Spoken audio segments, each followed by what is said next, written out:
नमस्कार। आप सभी नवोदय क्रांति परिवार के सभी दर्शकों को मेरा बहुत बहुत नमस्कार। आज बहुत लंबे समय के बाद आपके बीच फिर से पधारे और आज आप देख रहे हो हमारा कार्यक्रम सीधी बात। और सीधी बात में आज हम एक ऐसी शख्सियत से आपको रूबरू करवाएंगे जिनके पीछे बहुत लंबी कहानी है और एक सामान्य परिवार से, कृषक परिवार से एक शिक्षा अधिकारी के रूप में किस प्रकार उनकी जर्नी रही है और कैसे वो एक उच्च अधिकारी तक के पद तक पहुंचे हैं। और शिक्षा जगत में रहते हुए उन्होंने जहां भी गए हैं अक्सर सुर्खियों में बने रहे हैं, ये विशेष बात उनके लिए है। तो आज जाने और जानते हैं, उनसे करते हैं आज करेले जैसे मीठे और जलेबी जैसे सीधे सीधे सवाल और आपको अभी मिलवा रहे हैं। हमारे साथ जुड़े हुए हैं हमारे शिक्षाविद श्री कलकल साहब। नमस्कार, आपका बहुत बहुत हार्दिक अभिनंदन है, स्वागत है sir. Thank you doctor Sahu sir, आपका भी बहुत बहुत शुक्रिया इस नवोदय क्रांति परिवार में मेरे जैसे साधारण इंसान का परिचय करवाने के लिए। ये राष्ट्रीय स्तर का आपका चैनल है, तो मैं पुनः आभार प्रकट करता हूँ आपका। सर इस समय पूरा हिंदुस्तान आपको देख रहा है। मैं बताना चाहूंगा कि पूरे हिंदुस्तान से लगभग 22 राज्य और कुछ केंद्र शासित प्रदेश आपको देख रहे हैं और हमारे नवोदय क्रांति परिवार के इस खास कार्यक्रम में विशेषकर सरकारी स्कूलों में पढ़ाने वाले अध्यापक, राजकीय अध्यापक और उनसे संबंधित कुछ विद्यार्थी जुड़े हुए हैं। बहुत बड़ा ये प्लेटफॉर्म है। इसके लिए मैं विशेष रूप से इस नवोदय क्रांति परिवार के फाउंडर श्री संदीप ढिल्लों जी को धन्यवाद करना चाहूंगा कि उन्होंने ये प्लेटफॉर्म मुहैया करवाया है, जो इस प्रकार के कार्यक्रम देते रहते हैं। और आपका पुनः मैं स्वागत करता हूं, अभिनंदन करता हूं सर। और आज आपसे करते हैं कुछ मीठे मीठे सवाल और देखते हैं कि किस प्रकार की क्या क्या खास बातें आपके अंदर रही हैं आपके सफर में। मैंने जहां तक आपकी कुंडली को टटोला, आपकी जन्म कुंडली को टटोला, तो कुछ विशेष बात उभर कर सामने आई है और उनमें से सबसे पहले हम जानना चाहेंगे कि आप एक मैं आपका एक परिचय और भी करवाना चाहूंगा इससे पहले कि माननीय हमारे साथ है खंड शिक्षा अधिकारी बारडा चरखी दादरी हरियाणा से श्री जलदीर सिंह कलकल जी हमारे बीच हैं और इनके बारे में जानकारी देना चाहूंगा कि राज्य शिक्षक अवार्डी हैं। ये राज्य शिक्षक अवार्ड इनको प्राप्त हुआ था। तो सर, शिक्षा के क्षेत्र में पदार्पण आपका कब हुआ, इसके पीछे की शैक्षिक पृष्ठभूमि क्या रही है, अर्थात आपके पारिवारिक जो पृष्ठभूमि है वो किस प्रकार की रही और कब आपने शिक्षा जगत में प्रवेश किया, थोड़ा सा हमें दर्शकों को बताएं। डॉक्टर साहू सर, मैं एक मध्यम वर्गीय किसान परिवार में पैदा हुआ हूँ। मेरे जो ग्रैंडफादर थे, तीनों के तीनों आर्मी में थे, तो देशभक्ति का जज्बा तो उनसे ग्रहण किया। और मेरे पिताजी अपने इसमें हरियाणा एजुकेशन डिपार्टमेंट में अध्यापक थे, तो गुरुजी की भूमिका मेरे पिताजी ने अदा की। और 10वीं तक मैं गांव के स्कूल में पढ़ा बड़ा हूँ। मैट्रिक तक का स्कूल था हमारा, गवर्नमेंट हाई स्कूल इमलोटा, उस समय जिला भिवानी होता था। और मैट्रिकुलेशन में जो है ना, मैंने 5-6 स्कूल थे वहाँ। उस टाइम में फर्स्ट डिवीजन आना अपने आप में एक गौरव की बात हुआ करती थी देहात में। तो 5-6 स्कूलों में मैं जो है ना टॉप रहा था उस टाइम पे। और 10वीं के बाद फिर सीधे एंट्री होगी जाट कॉलेज रोहतक में साइंस फैकल्टी में। तो ग्रेजुएशन यानी बीएससी मैंने 84 में जो है ना जाट कॉलेज रोहतक से किया। और फिर बीएड भी वहीं पे एडमिशन लिया सीआर पॉलिटेक्निक के पास जो बीएड कॉलेज है। और माइग्रेशन करवा के दादरी से मैंने बीएड किया सरस्वती कॉलेज 1985 में। हेलो जी सर, जी सर, सुन रहे हैं, बिल्कुल आपको सुन रहे हैं सर। जैसा मुझे पता आपने बीएससी की सर, बीएससी बीएड जी करने सर। के बाद और आपने इस शिक्षा के क्षेत्र को ही क्यों चुना, जबकि आपके सामने बहुत से ऑप्शन थे, एक अच्छे अधिकारी दूसरे किसी फील्ड में जा सकते थे आप, जी आपने जी जी शिक्षा जी के क्षेत्र को ही क्यों चुना, इसके पीछे क्या कारण रहे सर? देखिए, शिक्षक एक समाज से डायरेक्ट जुड़ी हुई ऐसी कड़ी है जिसके संपर्क में भिन्न भिन्न समुदाय से, समाज से, गरीब अमीर सभी तरह के जो है ना विद्यार्थी, उनसे उनका तालमेल हो पाता है। और डायरेक्ट अप्रोच शिक्षा की वो मतलब कम से कम खर्चे में ज्यादा तालीम बच्चों को देना अपनी ही पृष्ठभूमि में, और कहीं ये अपॉर्चुनिटी अवेलेबल नहीं हो सकती थी। आर्मी में भी मेरा डायरेक्ट एजुकेशन होल्डर में सिलेक्शन हो गया था, लेकिन मैंने ये फील्ड जो है बेटर प्रीफर किया क्योंकि एक शिक्षक की बड़ी इज्जत है समाज में।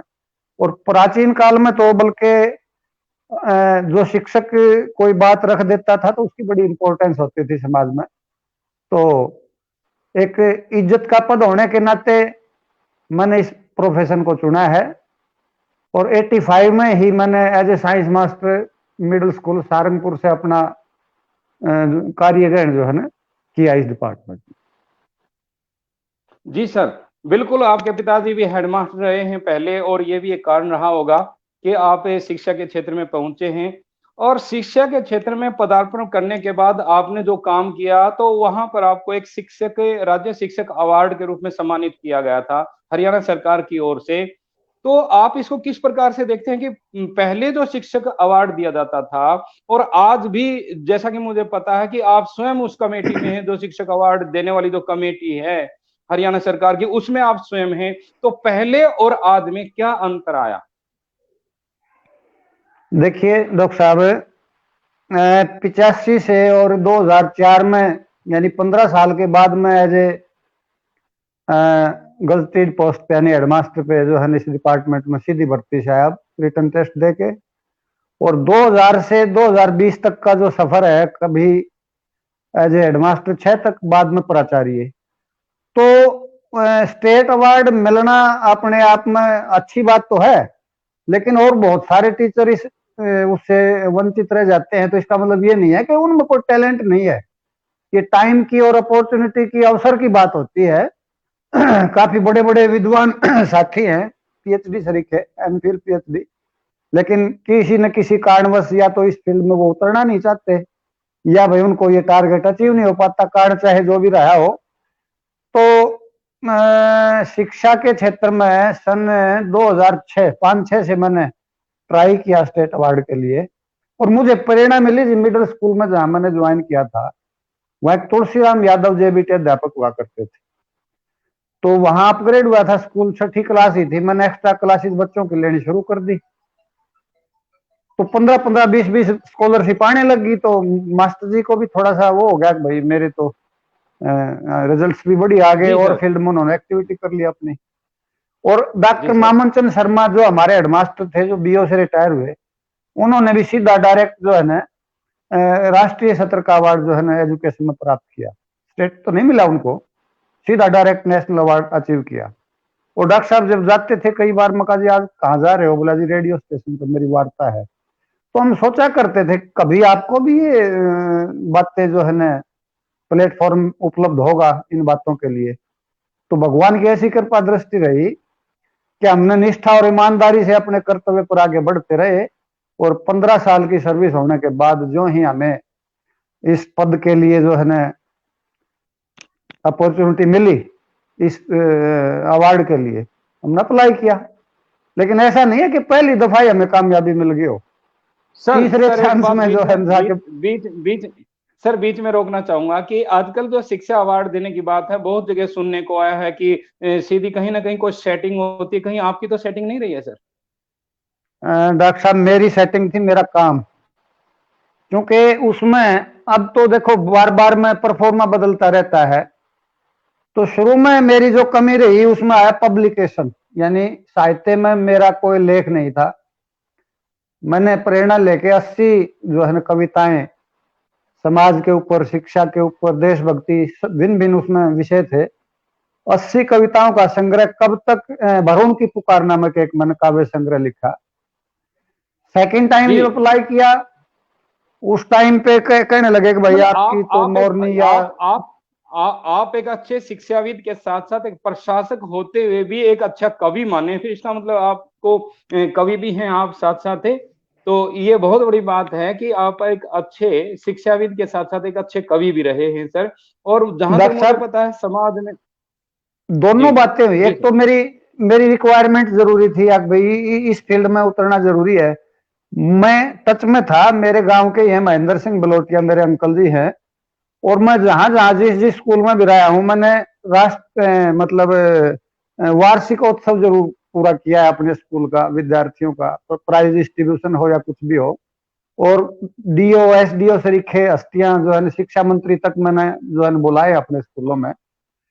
तो एक ऐसा प्लेटफॉर्म मिल गया उनसे, मुझे एक ऐसी ललक मिल गई कि मेरा रुझान सो में जो है इस तरफ जो है ना काव्य के प्रति आकृष्ट हो गया मैं उनको अपना उदाहरण मान के। तो इसलिए जो है थोड़ा जी सा। जी सर। जी आपने एक बिल्कुल बात सर। पूछी, और एक मिनट एक जी मिनट मैं डिस्टर्ब जी करूंगा जी आपको, कि जी पहले और अब के स्टेट अवार्ड के उसमें क्या अंतर है। जी देखिए पहले स्टेट अवार्ड अचीव करना थोड़ा सा आसान था, क्योंकि परफॉर्मा था, जैसे स्मॉल सेविंग का था, वृक्षारोपण का था, या 20 सूत्री कार्यक्रम के अंतर्गत और एक दो छोटी मोटी बातें आती थी। अब ऐसी पेचीदगी आ गई है कि यदि इनोवेटिव मेथड नहीं है आपके पास,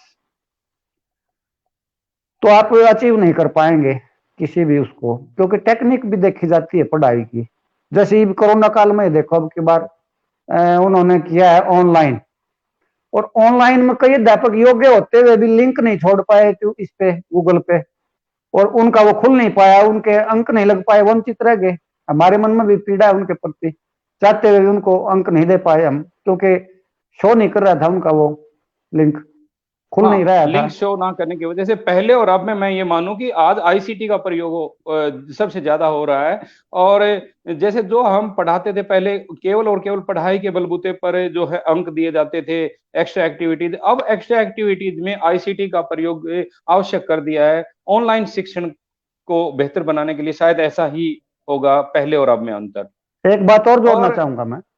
जी सर। पिछली बार भी और उससे पिछली बार भी, जैसे मैं डिस्ट्रिक्ट लेवल की कमेटी में रहा हूँ, और जिन केसेस को हम ये मानते थे कि ये तो भाई टारगेट अचीव नहीं कर पाएंगे, उनको हमने कहा भी अगले साल तैयारी करो। वैसे मुझे इस खुले मन से कहना तो नहीं चाहिए, लेकिन आत्मा को दबाना भी गलत बात है। हम जिनको डिजर्विंग नहीं मानते थे, वो कैंडिडेट भी कुछ जो है ना इस टारगेट को अचीव करके आए हैं। ये मैं नहीं कहता कि वो किस तरीके से आए हैं, यहाँ पे आके थोड़ा प्रश्नवाचक चिन्ह लगता है इससे। तो कहीं ना कहीं कुछ तो पारदर्शिता का अभाव रहा है, मैं ये ऐसा मानता हूँ। जी सर, बिल्कुल सही बात है। पारदर्शिता कहीं न कहीं शक के दायरे में गई है, लेकिन अब जो है सब कुछ ऑनलाइन है, तो कम चांसेस हैं इसको लेकर। जी और जी दूसरी बात जी। है, एक अगला आपसे सीधा सा सवाल है सर मेरा, सीधी बात आपसे कर रहे हैं। कहते हैं कि जब टेढ़ी उंगली से घी नहीं निकलता, जब सीधी उंगली से घी नहीं निकलता तो टेढ़ी उंगली से निकाला जाता है। तो आज हम केवल सीधी बात ही करेंगे, टेढ़ी नहीं करेंगे। तो आप जहां भी गए हैं, जिस भी विद्यालय में गए हैं, कि आपके पास ऐसी क्या काबिलियत थी सर, जानना चाहेंगे, हम उत्सुक हैं कि जहां भी गए आप, जिस भी विद्यालय में गए, पहली बात तो ये कि आप बहुत सुर्खियों में रहे। तो इसके पीछे कहीं आप दंगा फसाद करने वाले हैं, या बहुत बड़ी अप्रोच वाले व्यक्तित्व हैं आप, या कोई और सेटिंग है आपकी, या आपका काम बोलता है, थोड़ा सा इसके बारे में हमें जरूर हमारे दर्शकों को बताने का कष्ट करेंगे कि आप जहां जिस स्कूल में भी गए हैं, विशेष सुर्खियों में रहे हैं सर आप। चाहे अखबार की कतरन देखें हम, चाहे दूसरे कोई माध्यम रहें, केवल जगदीर सिंह कलकल ही वहां पर दिखाई देते हैं। इसके पीछे कारण क्या है सर? दक्ष, सब कुछ करोगे तो त्याग तो करना पड़ेगा, त्याग के बगैर किसी चीज का निर्माण नहीं होता। मैं एज ए 15 साल अध्यापक रहा, तो वहां कभी सुर्खियों में आपको देखने को नहीं मिला होगा शायद, छोड़ के जी मतलब शैक्षणिक गतिविधियों को। जब से हेडशिप की रिस्पॉन्सिबिलिटी आई, तो नई एज थी, कुछ करने का जज्बा था, जुनून था, कुछ नया करें, औरों से हटके, लीक से हटके। तो मेरी पहली यहाँ हुई इसमें सासरौली डिस्ट्रिक्ट झज्जर में मेरी ज्वाइनिंग एज ए हेडमास्टर। तो वहां आसपास के क्षेत्र में एक नौगामा गांव है, नौगामा हम कहते हैं कि बड़े बदमाश बच्चे होते हैं, तो उनसे फेस टू फेस मुखातिब होने का मौका मिला। और भी काफी ऐसी मतलब दिक्कतें आई, लेकिन पंचायत पढ़ी लिखी थी, उन्होंने कह दिया हमारे स्कूल को जी सुधार दो, बाकी चाहे आप कुछ भी कराइए, 302 का मुकदमा हो जाएगा ना, तो भी आपको आंच नहीं आने देंगे। उन्होंने ऐसा खुला जी प्लेटफॉर्म दिया मेरे को, और वहीं से मेरी शुरुआत हुई। डिस्ट्रिक्ट लेवल के अधिकारी थे डॉक्टर अजीत राठी जी, अपने राजेंद्र धनखड़ जी, तो हमने सांस्कृतिक प्लेटफॉर्म भी जो है उपलब्ध करवाया बच्चों को, और जो उस विद्यालय में जो दिक्कतें थी तात्कालिक उनको दूर किया। लेकिन मैं, मेरा सौभाग्य कहूं या दुर्भाग्य कहूं, उन लोगों से छिप छिपा के अंडरग्राउंड मैंने अपना ट्रांसफर गांव के नजदीक मोरवाड़ा स्कूल में करवाया। और मोरवाला में 2-3 साल पहले साइंस मास्टर भी रह चुका था। जज्बा था कि गांव के पड़ोस के स्कूल में कुछ करके दिखाऊं। लेकिन आपको पता है कि कुछ लोकल ऐसी बातें होती हैं, कुछ साथी ऐसे थे जो आगे तो ठीक थे, पीछे से उनका काम था लेग पुलिंग का।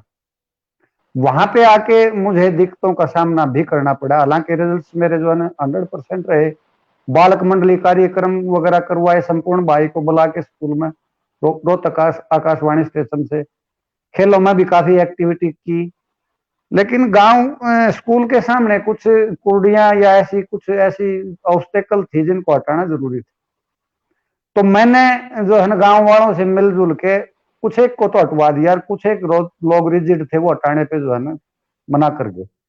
पानी की दिक्कत थी, सरपंच से मिलकर दूर से पाइपलाइन लाए पानी के लिए। तो गांव में रोड पे काफी दुकानें हैं, उन्होंने इलीगल कनेक्शन कर लिए, स्कूल में पानी नहीं पहुंचने दिया।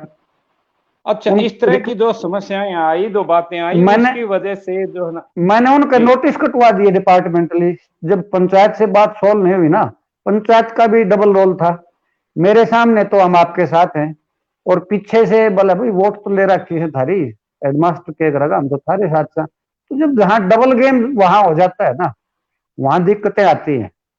फिर इन लोगों ने कुछ असामाजिक तत्वों को भड़का के मेरे खिलाफ जो है ना मिसबिहेव करने का प्रयास किया, और शिकायत की तत्कालीन जिला शिक्षा अधिकारी मूलाराम शर्मा से। शर्मा जी बोले भाई 15 दिन पहले तो आप लोगों ने फंक्शन कर रखा था, मैं चीफ गेस्ट था, उस हेडमास्टर को इनाम दे रही थी, तुम्हारी पंचायत 15 दिन में खराब हो गया, वो भाग जाओ यहां से। तो इस टाइप की दिक्कतें आई।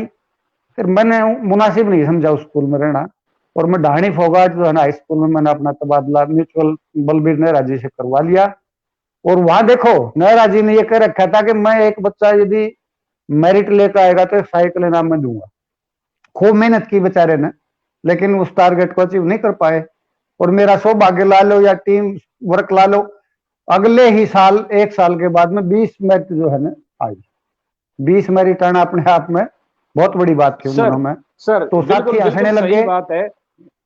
जी सर, बिल्कुल सही बात है। मेरिट की जो जहां तक बात आई, और आपकी कुंडली में जो टटोला गया, आपके पीछे के बैकग्राउंड तक जो हम पहुंचे हैं, तो ये पाया गया कि आप केवल शिक्षा के क्षेत्र में ही नहीं, खेल के क्षेत्र में भी, सांस्कृतिक कार्यों के क्षेत्र में भी आपकी टीम हमेशा अग्रणी रही है। आप जहां भी गए हैं, बतौर प्रिंसिपल जहां पर भी रहे हैं, तो आपकी टीम, चाहे वो स्टेट की बात करें हम, चाहे वो डिस्ट्रिक्ट की बात करें हम, सांस्कृतिक गतिविधियों में भी है, खेल में भी है, हमेशा आपकी टीम अग्रणी क्यों रहती थी? फिर वही बात करता हूं मैं आपसे, ऐसी क्या खास बात थी कि आपकी ही टीम आगे जाती थी? देखिए, मोटिवेशन और टाइम डिवोशन दोनों चीजें अपने आप में महत्वपूर्ण रोल अदा करती हैं। कई जगह पीटीआई नहीं होते हुए भी हमने फुल मार्गदर्शन किया है बच्चों का। उनको एक ग्राउंड में अच्छी कड़ी मेहनत करवाना, और उनके मतलब कंधे से कंधा मिला के उनको रास्ता दिखाना, अच्छे संस्कार उनमें पैदा करना, और ये समझाना कि भाई अकेली पढ़ाई काफी नहीं है, बच्चे का चहुमुखी विकास जरूरी है। जब आके फील्ड में आप जाओगे तो और दूसरे क्षेत्र में भी अचीवमेंट आपके पास होंगी, तभी आपको सफलता मिलेगी। एक्स्ट्रा सर्टिफिकेट्स भी चाहिए आपको।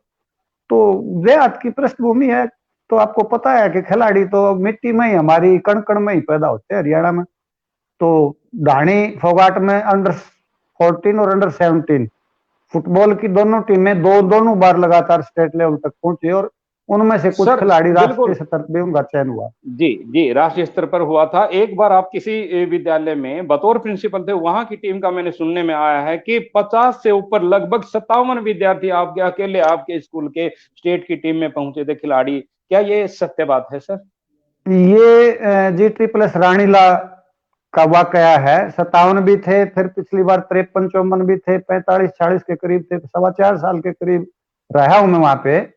तो रानीला गांव खेलों के अपने आप में एक अद्भुत नर्सरी है। वहां खो खो की दोनों तीनों टीमें अंडर 14, 17, 19 तीनों की तीनों डिस्ट्रिक्ट लेवल विनर होके स्टेट लेवल पे पार्टिसिपेट किया है। अब आप पूछेंगे कि आपसे पहले क्यों नहीं गए, तो बात जी डॉक्टर साहब वही है कि हमने उन बच्चों को प्लेटफॉर्म उपलब्ध करवाया, और आप जैसे जो निष्ठावान साथी थे उनको कहा कि भाई टाइम डिवोट करिए स्कूल टाइम के बाद में, और practice makes a man perfect. और टूर्नामेंट में इनजस्टिस नहीं होने दिया उनके साथ जो है ना उनकी पैरवी भी करी। जी जी सर, तो जी सर। निसंदेह एक सफलता मिली।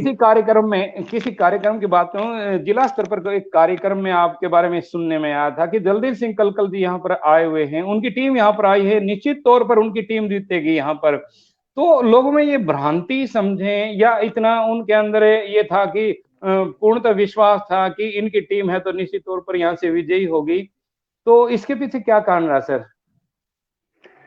जब भी कोई साथियों को कार्यक्रम पता होता है है कि जिला भाई स्तर का ये जिस चीज को भी हाथ लगाता है ना, तो उसमें पूर्णतया होती डलती है।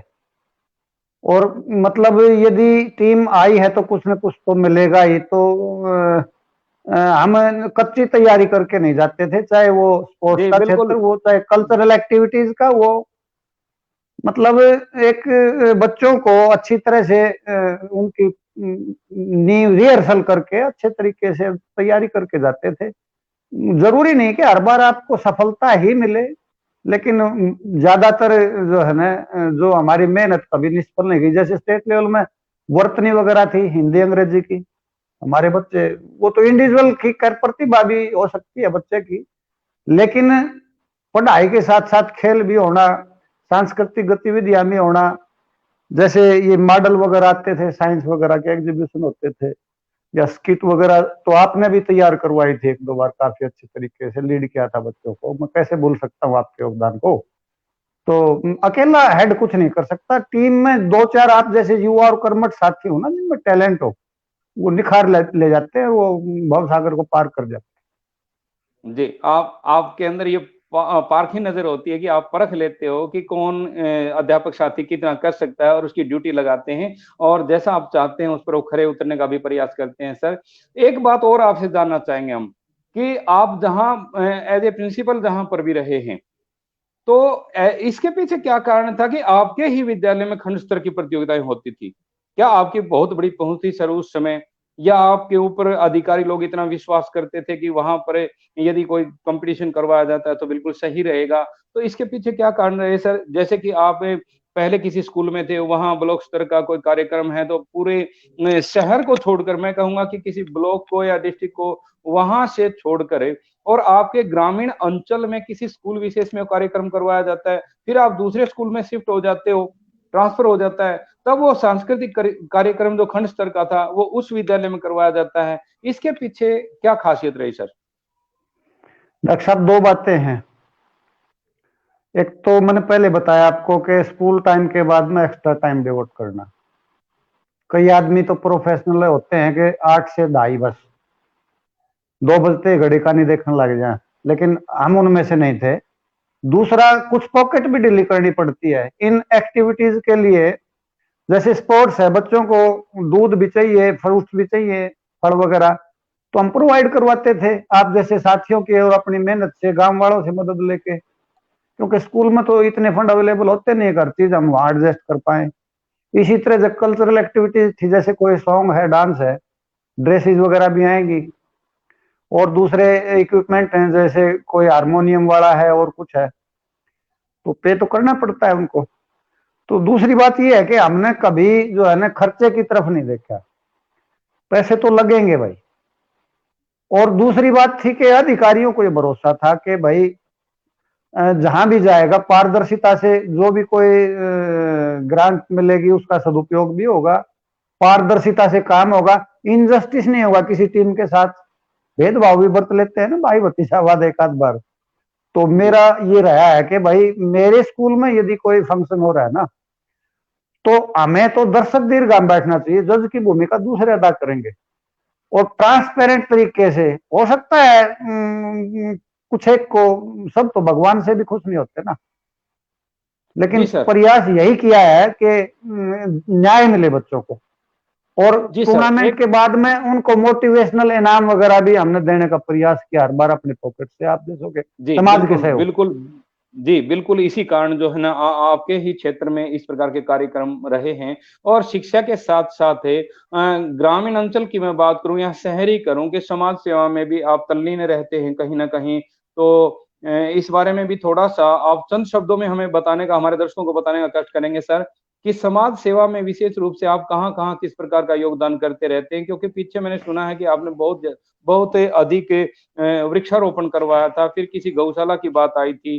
तो थोड़ा-सा चंद शब्दों में हमें हमारे दर्शकों को बताने का कष्ट करिएगा। सबसे पहले तो मुझे सौभाग्य मिला कि मेरा पुश्तैनी जो है ना बाप दादाओं का बनाया हुआ कुआं था गांव में, वो खंडर जर्जर हो गया था, तो वहां से उसका जीर्णोद्धार करने का सौभाग्य मिला।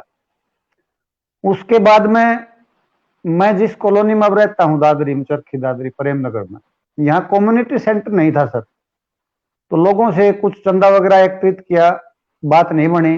तत्कालीन मंत्री से भी हमने कुछ रजिस्ट्रेशन वगैरह करवा के अपनी जमीन को, और वो ग्रांट हासिल की धनखड़ साहब से भी, और उसको सिरे चढ़ाया, डबल स्टोरी का बनाया हमने वो।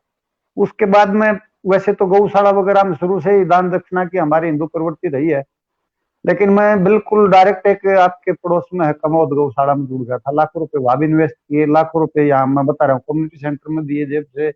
और गांव में एक हमारी एक आस्था का प्रतीक है बाबा मोकर वाला धाम, वहां पे मैंने एक खुला ओपन कम्युनिटी हॉल बनवाया पिताजी के नाम से, उसमें भी 6-7 लाख रुपए इन्वेस्ट हुए।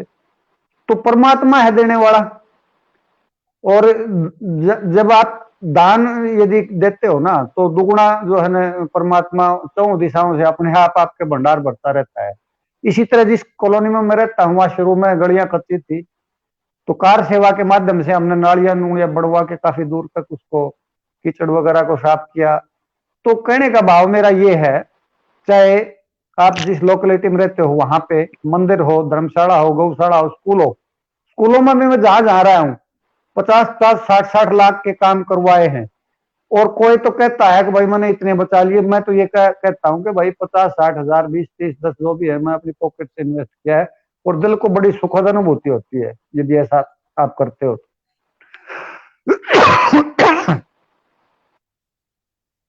जी सर। जी, बिल्कुल आपने वृक्षारोपण सही की जहां कहा। तक आपने पूछी थी, जी, वृक्षारोपण जी की, सर।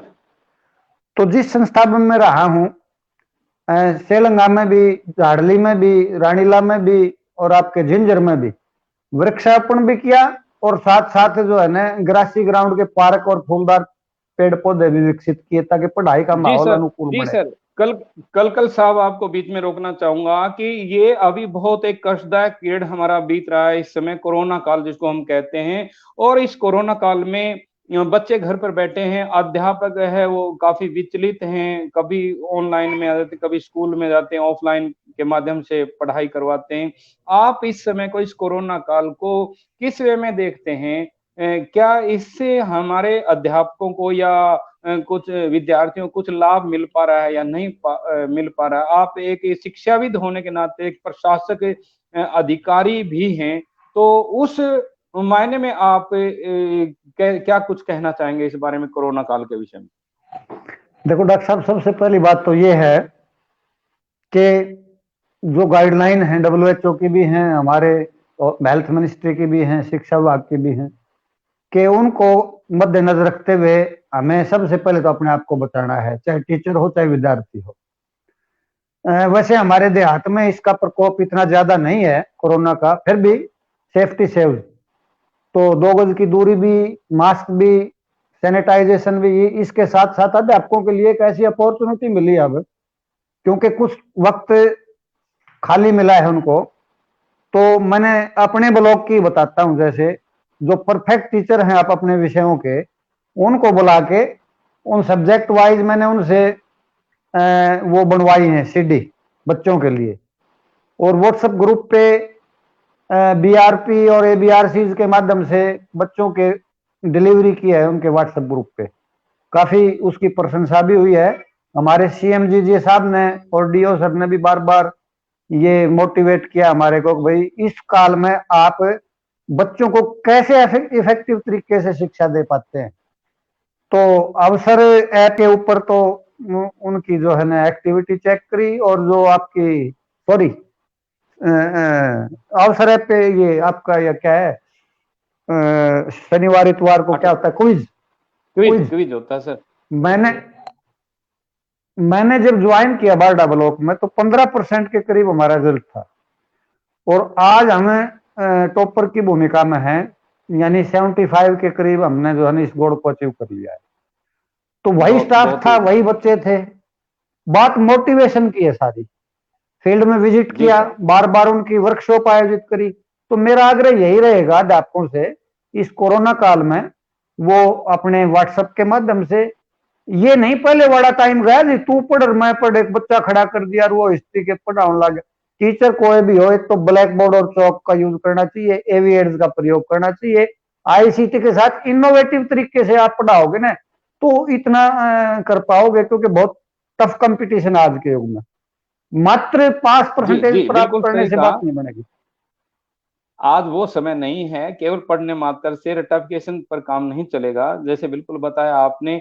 आज कसी लासू का समय है। क फॉर करो, सी से सीखो, ला से लागू करो, और सु से सुधारो, अर्थात करके सीखो और जो कमी है उसको सुधारो। आज लर्निंग वो बाय समय आ डूइंग, गया है। बिल्कुल बिल्कुल। लर्निंग बाय डूइंग, बिल्कुल सही बात है सर। और आपके एक खंड शिक्षा अधिकारी रहते आपके ब्लॉक में कुछ विशेष स्कूल हैं। जी हमारे दर्शक आपसे ही सुनना चाहते हैं। आपसे ही हम सुनना चाहेंगे कि कुछ विशेष चुनिंदा स्कूल हैं एक दो, जिनके मामले में हम देखते हैं कि पूरे ही गांव के जो बच्चे हैं वो केवल और केवल सरकारी स्कूल में हैं। एक ऐसा उदाहरण मेरे सामने आया है, डूडी वाला, किशनपुरा का। थोड़ा सा जी। उसके बारे में बताएंगे हमारे दर्शकों को सर। डूडी वाला किशनपुरा मिडिल स्कूल है सर।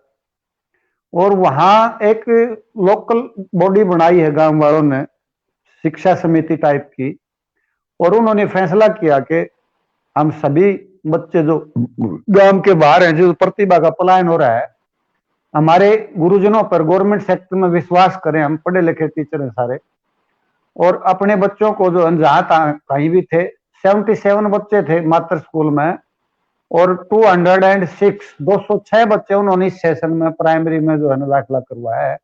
और वो स्कूल ये आपके मॉडल संस्कृति प्राइमरी स्कूल में उसका नाम आया है। इसके साथ साथ लोगों ने अपने स्वैच्छिक कोष से, अपने खून पसीने की कमाई से 11 कमरे स्कूल में डोनेट किए हैं। और ये बहुत बड़ी अचीवमेंट अपने आप में। और उस स्टाफ को मैं साधुवाद देना चाहूंगा जिनकी प्रेरणा से ऐसा संभव पाया है। दूसरा है फिर Hadaudi school, G++ Hadaudi senior secondary school है। वहां साइंस फैकल्टी है और इतनी एक्टिव टीम है, जो भी कोई रिस्पॉन्सिबिलिटी आप उनको दे दोगे ना, मात्र 5 मिनट में आप रिजल्ट ले सकते हो वहां से आप कोई भी।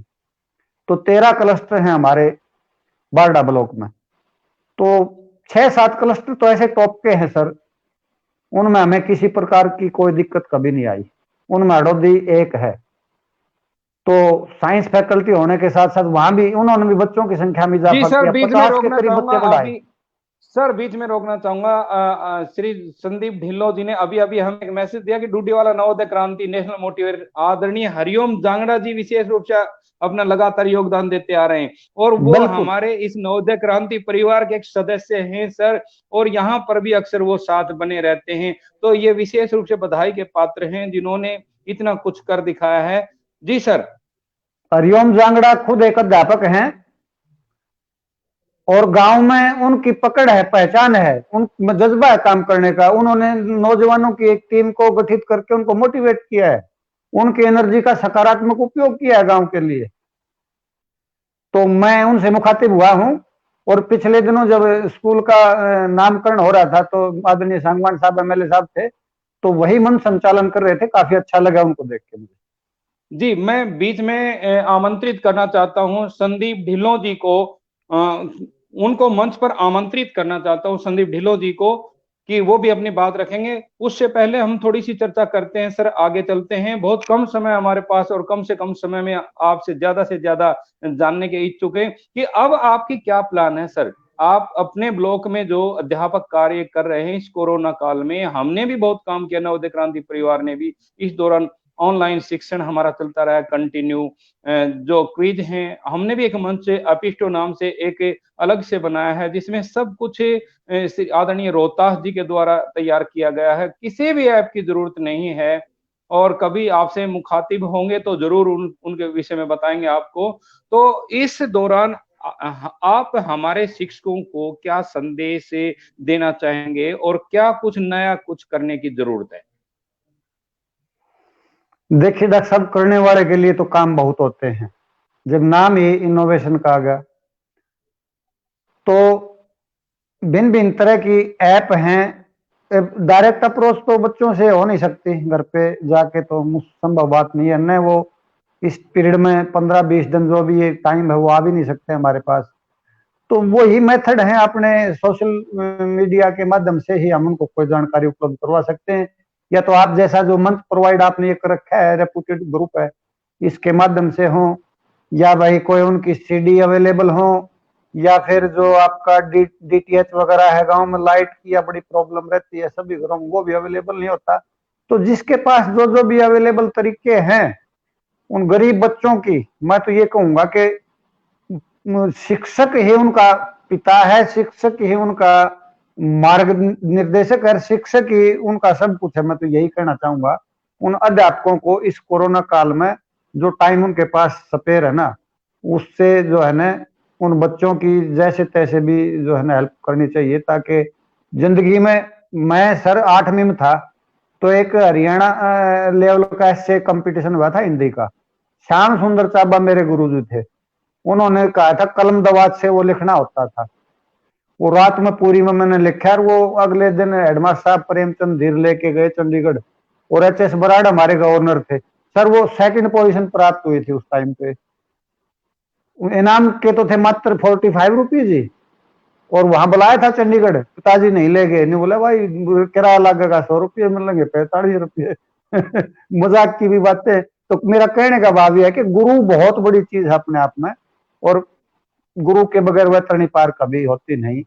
तो गुरुर ब्रह्मा गुरुर विष्णु गुरुर महेश्वर है। हाँ जी, तस्मै श्री गुरुवे नमः। बिल्कुल बिल्कुल। बहुत बहुत आपने काफी कुछ समय दिया, और अंत में आप हमारे अध्यापकों के लिए, हमारे विद्यार्थियों के लिए आपकी तरफ से, खासकर नवोदय क्रांति परिवार को क्या संदेश देना चाहेंगे? नवोदय क्रांति जैसा परिवार जो है ना, फड़े फूले सारे बढ़िया शिक्षाविद आप लोगों ने जोड़ रखे हैं, और हमें भी कुछ सीखने को नौजवानों से मिलता है, क्योंकि हमारे टाइम कुछ अलग मेथड थे, अब कुछ अलग आ रहे हैं। तो यही संदेश है कि आप जो भी करने जा रहे हैं ना, वो अपने आप में एक उत्कृष्ट क्वालिटी का कार्य है, और इसको कीप इट अप, आगे बढ़ाते रहिए, और अच्छे अच्छे जो है ना शिक्षाविदों को इससे जोड़िए, ताकि समाज में एक नई क्रांति का संचार हो। जी सर, बिल्कुल सही है। आपका बहुत बहुत धन्यवाद सर, आपने इतना कीमती समय दिया और एक मार्गदर्शक की भूमिका निभाई। नवोदय क्रांति परिवार के सभी सदस्यों के लिए आप एक मार्गदर्शक, नेशनल गाइड के रूप में हमारे साथ काम करते रहेंगे। नेशनल गाइड, अभी अभी संदीप ढिल्लों जी ने एक संदेश दिया है, हमें एक संदेश दिया है, वो लाइव नहीं आ पाए किसी वजह से, कि नवोदय क्रांति नेशनल गाइड के रूप में गुरु जी का मार्गदर्शन हमेशा हमारे साथ बना रहेगा। और इसी के साथ आपका बहुत बहुत धन्यवाद करते हैं सर, नवोदय क्रांति परिवार। थोड़ा सा डॉक्टर साहब लंबा लेना था, काफी सारी बातें रह गई जिनको मैं शेयर और करना चाहता था। बाकी दर्शक भी मेरे ख्याल में 40-45 मिनट के करीब टाइम हो चुका, तो मेरा अभाग्य है मैं आप जैसी एक शख्सियत से जुड़ पाया, और नेक्स्ट टाइम में जब भी कोई बात होगी तो हम सदैव तत्पर मिलेंगे आप लोगों को। अभी नेशनल देखिए, नवोदय क्रांति परिवार भारत की ओर से आपको नेशनल गाइड के रूप में घोषित किया जाता है। नेशनल गाइड रहेंगे आप, हमारे साथ मार्गदर्शन देते रहेंगे। तो पूरे परिवार ने आपको नेशनल मोटिवेटर के रूप में, नेशनल गाइड के रूप में माना है। इसके लिए विशेष रूप से आपको लख लख बधाइयां सर, और हम आगे भी अपेक्षा करते रहेंगे कि आप हमारे साथ जुड़े रहेंगे और मार्गदर्शक की भूमिका निभाएंगे, हमारा मार्गदर्शन करते रहेंगे। बात स्काउट वाला ग्रेट सैल्यूट। बिल्कुल सही बात, आपकी बात। जी जी, सैल्यूट आपको भी, बहुत बहुत सैल्यूट हमारा। जी, धन्यवाद आपका। और आपके संज्ञान में लाना चाहूंगा कि हमारा एक कार्यक्रम इसी के साथ 5 बजे लाइव प्रोग्राम चलता है, मेरा विचार मेरी अभिव्यक्ति, वो केवल और केवल विद्यार्थियों की तरफ से है। विद्यार्थियों की अपनी अभिव्यक्ति होती है, अपने विचार होते हैं, मेरा विचार मेरी अभिव्यक्ति। और उसमें भी हम प्रत्येक रविवार को स्टार ऑफ द वीक के रूप में बच्चों को प्रोत्साहित करते रहते हैं। तो आपका पुनः मैं धन्यवाद करता हूं, आभार व्यक्त करता हूं। और सभी नेशनल मोटिवेटर के साथ साथ सभी डिस्ट्रिक्ट के मोटिवेटर हैं, हमारे राज्य मोटिवेटर हैं, स्टेट मोटिवेटर हैं, सब की ओर से, पूरे परिवार की ओर से आपका बहुत बहुत धन्यवाद। मिलते हैं एक फिर से किसी खास बातचीत में आपके साथ। धन्यवाद सर, नमस्कार, जय हिंद। थैंक यू डॉक्टर साहब, वेलकम।